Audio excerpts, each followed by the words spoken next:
Once upon a time, there lived a guru in a village who got the news that another scholar had come to another city. He was the owner of amazing knowledge and could help everyone to move forward. Everyone liked this news very much, and everyone in that city started struggling to meet him. On coming to know about the kingdom of these two scholars, the king of that city called them to his court to talk. The king requested both the scholars to spread knowledge in his kingdom. Both the scholars accepted the call of the king, and they went forward in front of the king and said, "We feel proud of your ability, Maharaj. We are ready to consider serving you as our highest duty." The king said with happy lips, "Explain to the public in your common language." The first scholar smiled and said, "Well, Maharaj, we can facilitate the conversation between the king and the subjects of your kingdom." The king said in surprise, "I am absolutely amazed how you can do it.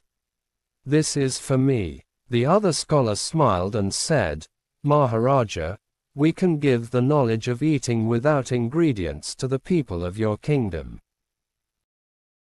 The king was very surprised and said, "I am not able to believe this. Please tell me, how can you make this possible?" The first scholar said, "Maharaj, we can make a device using science that will allow us to talk to the king with dignity. This device can make many of our experiments accessible and build strength among your villages." The second scholar said, "Maharaj, we can make a device that will allow us to do experiments without the need of eating food. This device will be comfortable and healthy for your people." Hearing all this, the king was very impressed, and he welcomed both the scholars and gave them the privilege to propagate these devices in his kingdom.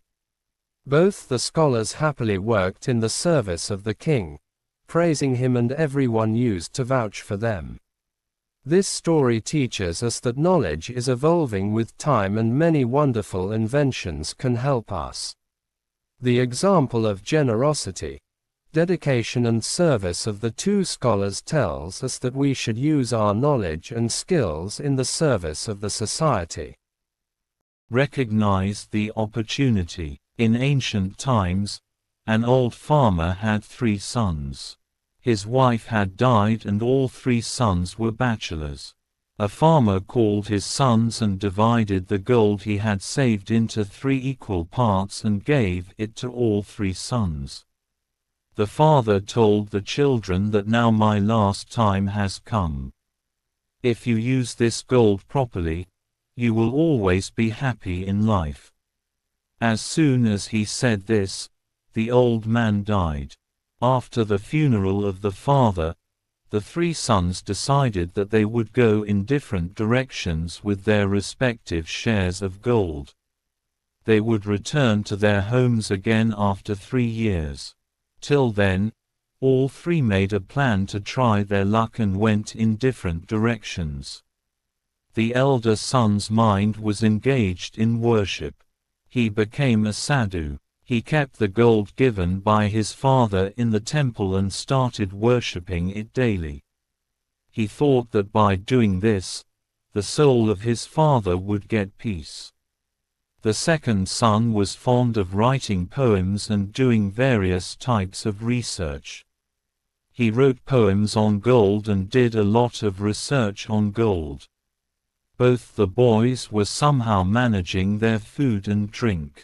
While the youngest brother was very intelligent. He sold the gold given by his father and bought a field in that darn village. He worked hard on the field. He grew crops and earned a lot of money from it. When the 3 sons reached their respective homes after 3 years, the financial condition of 2 brothers was very bad. While the third brother had become very rich. He told his 2 elder brothers how he had become rich. The elder brothers realized their mistake. They understood that they did not use the opportunity properly, due to which their condition had worsened further. Learning, The lesson of this story is that whatever opportunities we get, we should use them wisely. Otherwise we have to regret after the time passes. Recognize the opportunities and use them properly.